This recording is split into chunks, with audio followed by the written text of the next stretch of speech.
Quando o pai de Isabela a vendeu por 200 moedas de ouro para pagar suas dívidas de jogo, ela tinha apenas 23 anos e acreditava que morreria escrava, mas o cangaceiro solitário que a encontrou chorando no mercado de Juazeiro não apenas a libertaria e a transformaria na mãe que ela nunca pensou que poderia ser. O sol castigava impiedosamente o sertão nordestino naquela manhã de outubro de... No mercado de Juazeiro, entre barracas de couro cru, rapadura melada e farinha de mandioca, Isabela Silva estava ajoelhada com as mãos amarradas por uma corda grossa que já havia deixado marcas vermelhas em seus pulsos delicados. Seus olhos castanhos, antes cheios de vida e esperança, agora transbordavam lágrimas que ela não mais tentava conter. Cada soluço que escapava de seu peito era como uma punhalada em sua dignidade já despedaçada. Seu pai, João Silva, contava as moedas de ouro com mãos trêmulas enquanto evitava desesperadamente olhar para a filha. Suas mãos calejadas do trabalho na roça tremiam não pelo peso das moedas, mas pelo peso da vergonha que carregaria para o resto de seus dias. 200 moedas de ouro.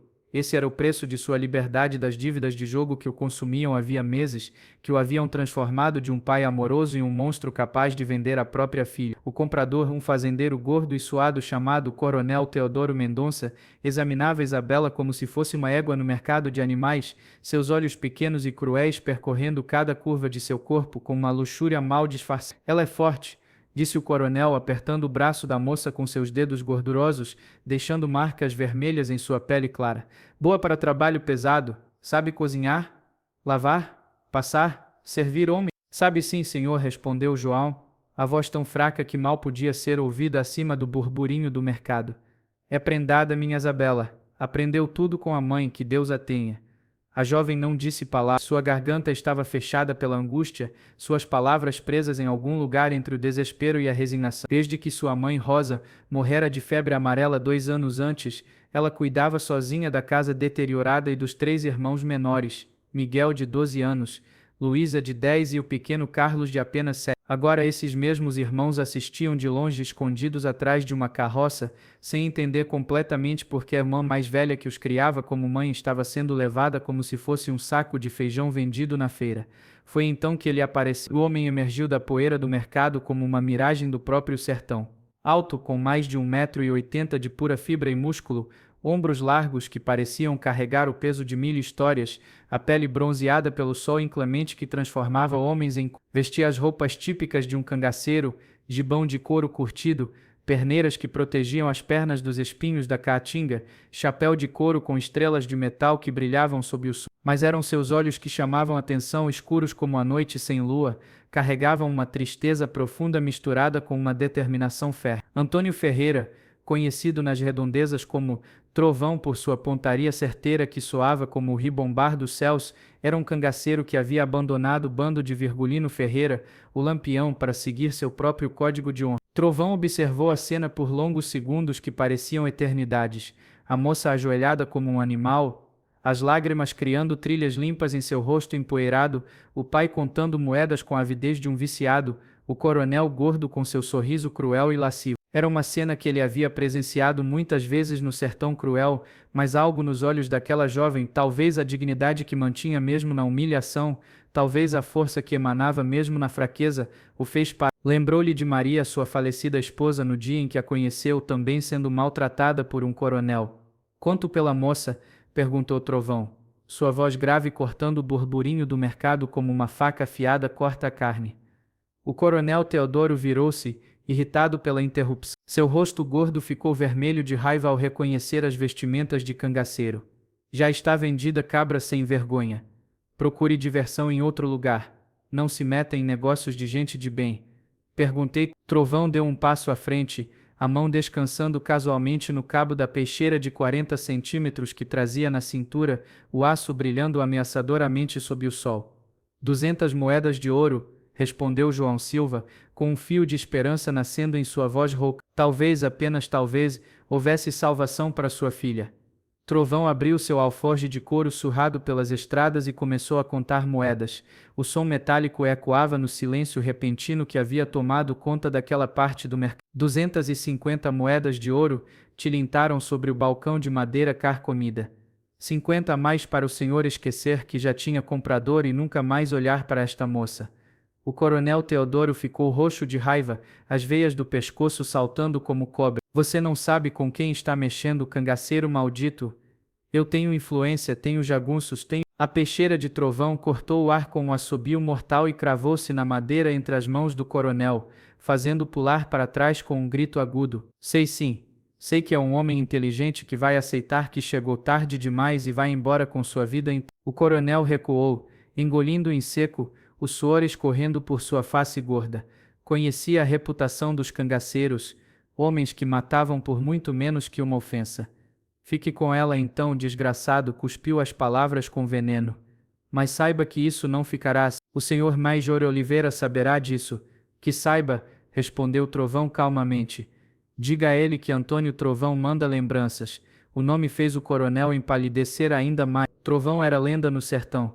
Diziam que havia matado 50 soldados volantes sozinho, que havia roubado dos ricos para dar aos pobres, que nem o próprio Lampião ousava contrariá-lo.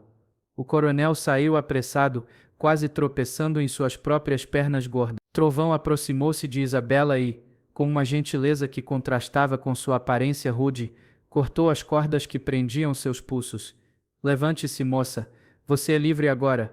Isabela ergueu os olhos, confusa e assustada. Livre, mas o senhor pagou? O senhor me comprou. Paguei para que ninguém mais pudesse comprá-la. O que faz com sua liberdade agora é escolha sua. Pode ir para onde quiser. A jovem olhou ao redor perdida. Para o pai, que já guardava avidamente as moedas sem conseguir encará-la, os olhos vidrados pela ganância e pela vergonha. Para os irmãos pequenos que choravam abraçados, o pequeno Carlos chamando por ela entre soluços. Depois olhou para o cangaceiro, esse estranho que gastara uma fortuna sem pedir nada em troca, cujos olhos carregavam uma bondade que ela não via há muito tempo. Não tenho para onde ir, ela admitiu, a voz quebrando. Se voltar para casa, meu pai me venderá novamente assim que o senhor partir. E meus irmãos, quem cuidará deles? Trovão assentiu, compreendendo a situação. Observou os 3 pequenos que choravam e tomou uma decisão. Quanto seu pai deve ainda? 300 moedas, senhor. Ao agiota Firmino. Trovão voltou ao pai de Isabela. Escute bem, João Silva, vou pagar suas dívidas restantes, mas com condições. Primeiro, você nunca mais joga. Segundo, cuida desses meninos como deve. Terceiro, nunca mais procura sua filha. Ela está morta para você a partir de hoje. João concordou rapidamente, a ganância brilhando em seus olhos. Trovão contou mais 300 moedas, mas antes de entregá-las, chamou 2 testemunhas respeitáveis do mercado. Vocês são testemunhas. Este homem está livre de dívidas e jura nunca mais jogar nem vender nenhum de seus filhos. Depois voltou-se para Isabela. Agora venha comigo. Preciso de alguém que saiba cuidar de crianças. O senhor tem filhos? Tenho 3. A mulher Maria morreu no parto do mais novo, há 6 meses. Eles precisam de uma mãe, ou pelo menos de alguém que cuide deles como uma mãe faria. Isabela olhou uma última vez para seus irmãos. Miguel, o mais velho, acenou para ela, compreendendo que era melhor ela partir. Com o coração partido, mas sabendo que não tinha escolha, ela seguiu o cangaceiro. A viagem até o esconderijo de Trovão levou 2 dias através da caatinga inclemente. Cavalgavam em silêncio durante o dia, o sol escaldante tornando cada movimento uma tortura. À noite, paravam perto de algum olho d'água, e Trovão preparava uma fogueira enquanto contava sua história. Eu não nasci cangaceiro, disse na primeira noite, enquanto assava uma caça que havia abatido.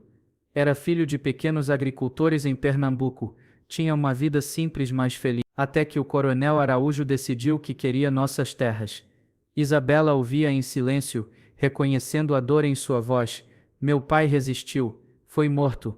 Minha mãe, bem, ela não resistiu ao que fizeram com ela. Morreu 3 dias depois. Meu irmão mais novo, apenas 12 anos, tentou vingar a família.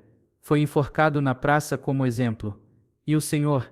Eu estava viajando, vendendo farinha em outra cidade. Quando voltei, tudo havia acabado. Jurei vingança.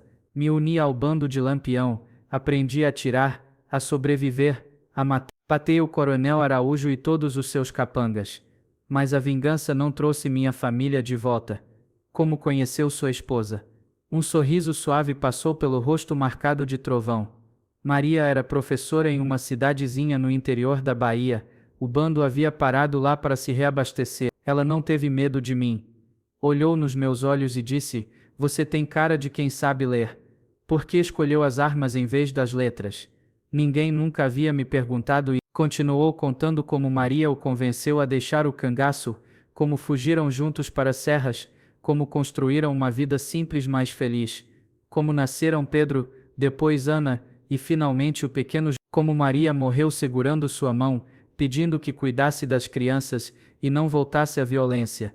Prometi a ela, mas não sei ser mãe. Não sei fazer tranças, não sei cantar canções de ninar, não sei curar febres com carinho em vez de remédios. Quando chegaram ao esconderijo, uma casa de adobe com 3 quartos escondida em um vale verde entre as serras áridas, 3 crianças correram ao encontro de Pedro, de 8 anos, alto para sua idade, com os olhos escuros do pai, segurava protetoramente a mão de Ana, de 5, que tinha os cabelos cacheados da mãe. No colo do menino mais velho estava João, o bebê de apenas 6 meses, magro e pálido, claramente mal nutrido. Papá, gritou Ana, mas parou abruptamente ao ver Isabela. Seus olhinhos se estreitaram com desconfiança. Quem é a moça bonita? Esta é Isabela, disse Trovão, ajudando-a a desmontar com cuidado. Ela veio cuidar de vocês. Pedro deu um passo à frente, protetivo. Não precisamos de ninguém, eu cuido dos meus irmãos. Isabela ajoelhou-se para ficar na altura do menino. Sei que cuida, e faz um ótimo trabalho, mas que tal se eu apenas ajudar? Posso cozinhar coisas gostosas, sei consertar roupas rasgadas, e posso contar histórias antes de dormir. Ana se aproximou timidamente. Sabe fazer boneca de pano? Sei sim, e sei fazer bolo de fubá também. Os olhos da menina brilharam, mas Pedro continuava desconfiado. Os primeiros dias foram realmente difíceis. As crianças, especialmente Pedro, resistiam a cada tentativa de aproximação, mas Isabela tinha paciência infinita. Anos cuidando dos irmãos menores a haviam preparado para isso.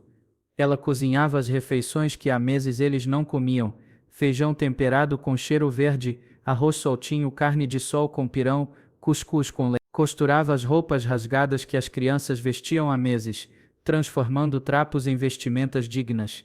À noite, cantava as canções de ninar que sua própria mãe cantava, sua voz suave ecoando pela casa. Foi o bebê João quem primeiro a aceitou completamente. Quando ele adoeceu com febre alta na 2ª semana, Isabela passou 3 noites em claro cuidando dele. Preparava chás de ervas que aprendera com uma benzedeira, cidreira para acalmar, sabugueiro para a febre, mel de abelha para fortalecer. Molhava panos em água fria e os colocava em sua testinha quente, cantando baixinho para acalmá-lo. Trovão a observava das sombras, impressionado com sua dedicação a uma criança que não era sua. Via em seus gestos o mesmo amor que Maria demonstrava. Por que se importa tanto? Perguntou ele na 3ª noite, enquanto ela embalava o bebê febril em seus braços cansados. Porque ele precisa de mim, respondeu simplesmente. E talvez eu precise dele também. Talvez eu precise de todos vocês. Quando a febre finalmente quebrou e João sorriu pela primeira vez em dias, agarrando o dedo de Isabela com sua mãozinha pequena, algo mudou definitivamente.